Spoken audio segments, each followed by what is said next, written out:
Olá a todos, sejam bem-vindos ao meu canal Padre Marcos dos Santos. Desde já eu convido a você a dar o seu joinha, tá bom? Me ajude aí, dê seu joinha, dê seu like, comente também, faça os comentários, serão sempre pertinentes. Venham sugerir temas que nós possamos abordar à luz do Evangelho, à luz da doutrina católica. O Senhor seja convosco, Ele está no meio de nós. Proclamação do Santo Evangelho de nosso Senhor Jesus Cristo, segundo São Mateus. Glória a vós, Senhor. Naquele tempo disse Jesus aos seus discípulos: Não penseis que eu vim abolir a lei e os profetas. Não vim para abolir, mas para dar-lhes pleno cumprimento. Em verdade vos digo, antes que o céu e a terra deixem de existir, nenhuma só letra ou vírgula serão tiradas da lei sem que tudo se cumpra.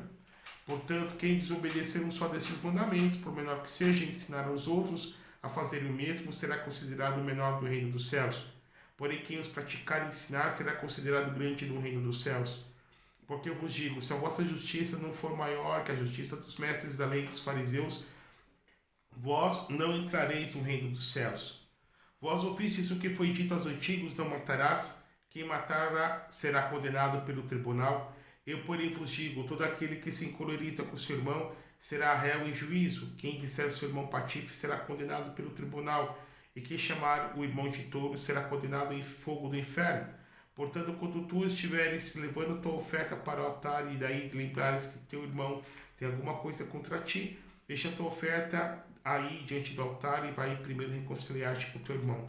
Só então vai apresentar a tua oferta. Procura reconciliar-te com teu adversário enquanto caminha contigo para o tribunal. Senão o adversário te entregará ao juiz, o juiz te entregará ao oficial de justiça e tu serás julgado na prisão. Em verdade eu te digo, não sairás enquanto não pagares o último centavo.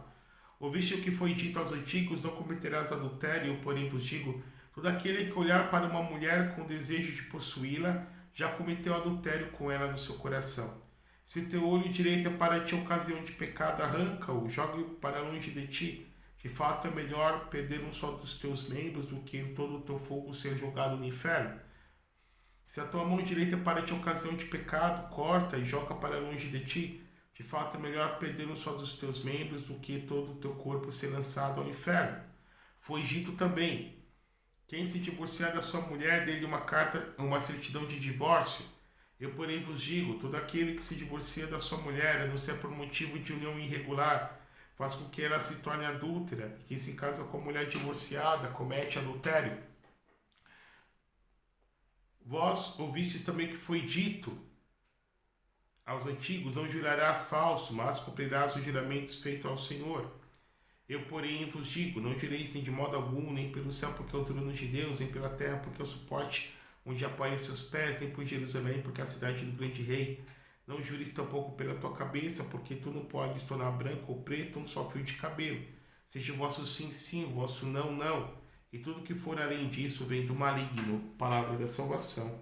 Glória a vós, Senhor. Que as palavras do Santo Evangelho perdoe os nossos pecados. Amém. Ave Maria, cheia de graça, o Senhor é convosco. Bendita sois vós entre as mulheres, bendito o fruto do vosso ventre, Jesus. Santa Maria, Mãe de Deus, rogai por nós, pecadores, agora e na hora de nossa morte. Amém. Meus irmãos, esse Evangelho que nós escutamos agora faz parte do Sermão da Montanha. E aqui Jesus, ele vem dizer que ele não veio abolir a lei dos profetas. As pessoas têm uma imagem muito equivocada de Jesus, né? Criam um Jesus da sua própria cabeça. Não o Jesus da palavra de Deus. O Jesus da palavra de Deus, o Jesus da Bíblia, o Jesus do Evangelho, ele é exigente. Ele vem falar que nós devemos cumprir os mandamentos da lei de Deus. A palavra mandamento, que vem do latim manus dado, ou seja, a mão que Deus estende até nós, para que nós possamos viver do jeito que Ele deseja que nós vivamos. Deus não criou o homem, deixou o homem aqui a esmo e se retirou. Isso é um Deus imaginado pelos filósofos gregos, como por exemplo Aristóteles. O ser inamovível, né, pelo qual tudo se move. Não. O nosso Deus criou o homem para que o homem possa também ser salvo e possa viver de acordo com a sua lei. Possa viver de acordo com a sua lei. A gente sabe que uma lei ela só é vigente quando há um castigo por detrás da lei, né? Então aqui nesse evangelho, Jesus vem falar de uma outra realidade. Primeiro, ele vem levar a lei à perfeição, e segundo, ele vem falar da realidade do inferno. Ele vem dizer, se sua mão direita é ocasião de pecado, arranque, é melhor você entrar sem uma mão. Se teu olho é ocasião de pecado, é melhor entrar caolho. Se teu pé é ocasião de pecado, arranque, é melhor você entrar com perneta no céu do que com os 2 olhos, os 2 braços, com os 2 pés, com as 2 mãos no inferno.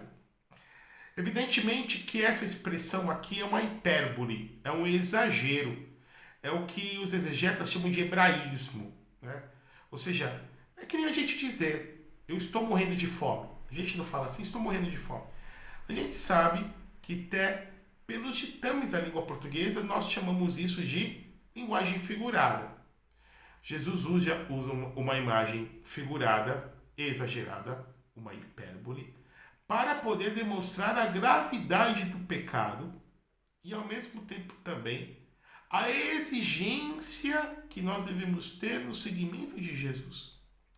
Os mandamentos da lei de Deus estão principalmente em Deuteronômio, no capítulo 5, no 5º livro da Bíblia, no Antigo Testamento.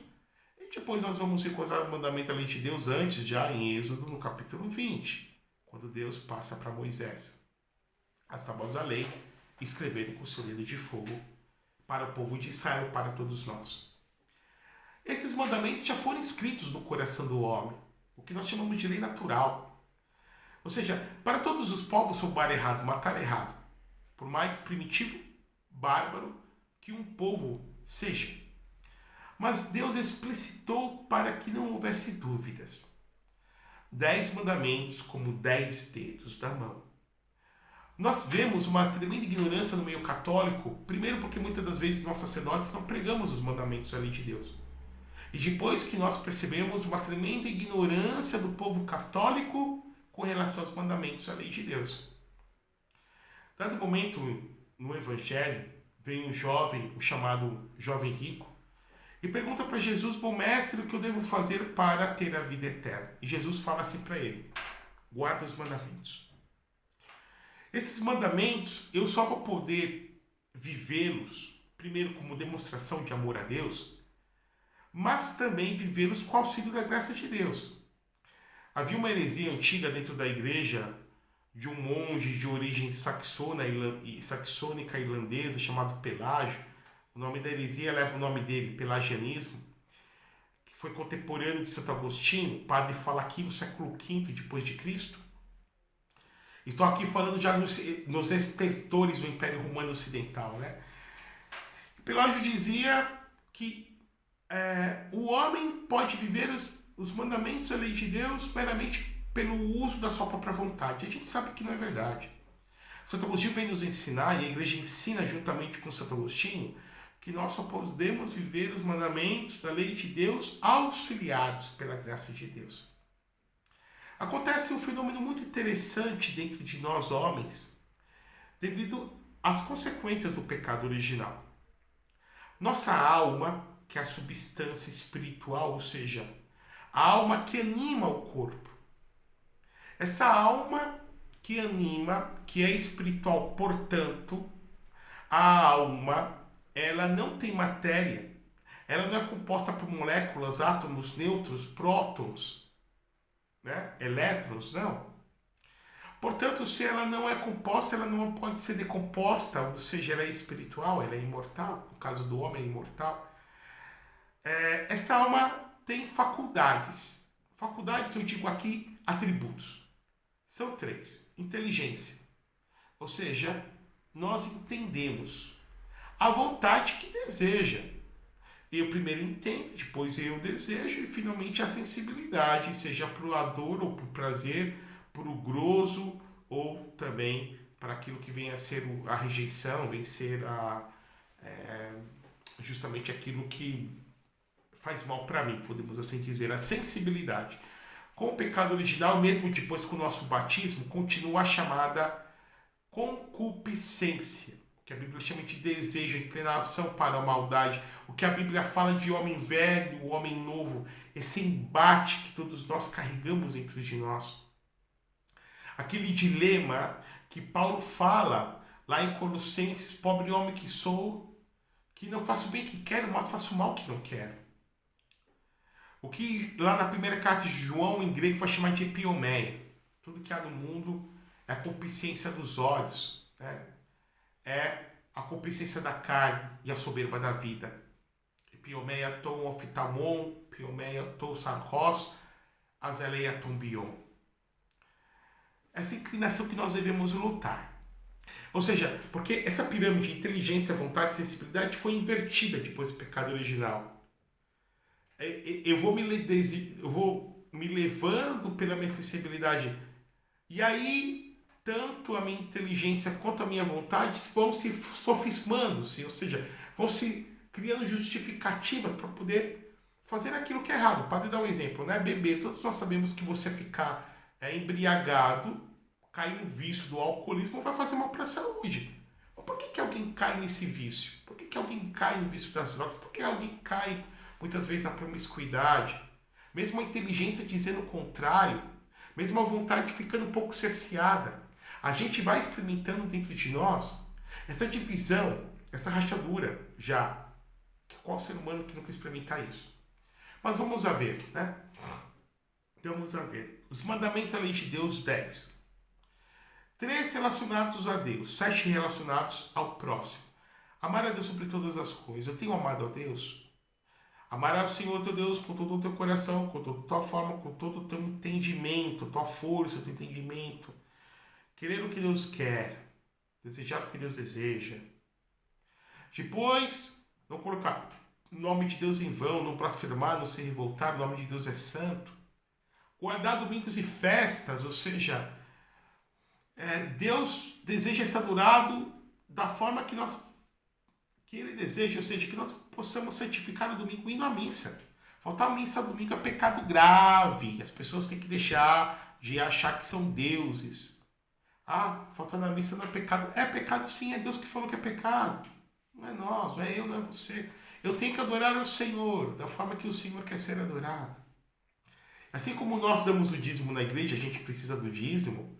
O dízimo do meu tempo, do um dia na semana, o dízimo da minha semana, o dízimo semanal da minha semana é o domingo. Guardar domingos e festas. Depois, 7 mandamentos relacionados ao próximo. Honrar pai e mãe. Dentro desse mandamento entra o respeito para com os superiores, o aluno para com o professor, o empregado para com o patrão, o fiel para com o padre para com o seu bispo, nós para com o papa. Ou seja, a relação por aqueles que Deus colocou como superiores na nossa vida. Depois, 5º mandamento, não matar. Dentro desse mandamento não é só homicídio, também é não matar qualquer coisa sem justificativa. Animais, judiar de animais, né? Matar uma planta sem necessidade, matar a pessoa dentro do meu coração com ódio. O ódio é uma forma de assassinato. E quando as pessoas matam umas às outras dentro do coração, Jesus deixa bem claro que se nós não perdoarmos, nós não seremos perdoados.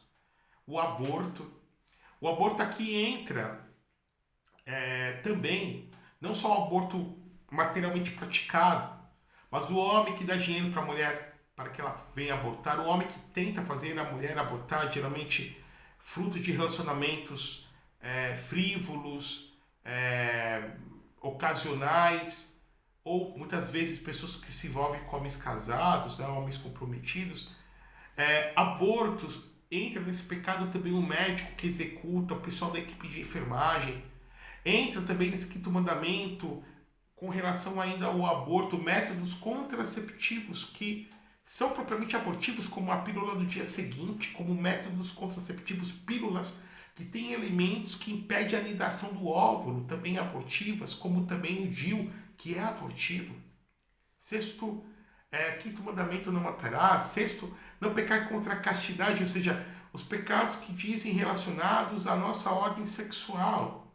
O sexo que foi feito por Deus para a união dos casais dentro do sacramento do matrimônio, mas também para a procriação, para a vida. Deus atrelou o prazer a justamente essa missão. que os casais têm de procriar, de gerar para esse mundo, gerar para a vida eterna. Então aí entra o pecado de fornicação, que é o sexo antes do casamento, né?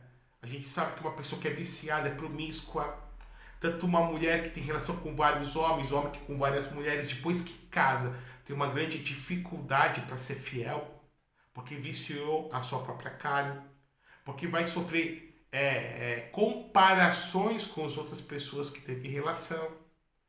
Então, risco de gravidez indesejada, DSTs, etc. Fornicação, mesmo o sexo dentro do namoro ou do noivado é pecado. O adultério, a gente sabe que é uma ferida, a traição, que dificilmente se cura, é como uma taça que se rompe. A taça depois não volta a ser a mesma coisa. E a Bíblia é bem clara com relação aos adúlteros, que não herdarão o reino dos céus se não há arrependimento. O próprio Jesus está falando aqui.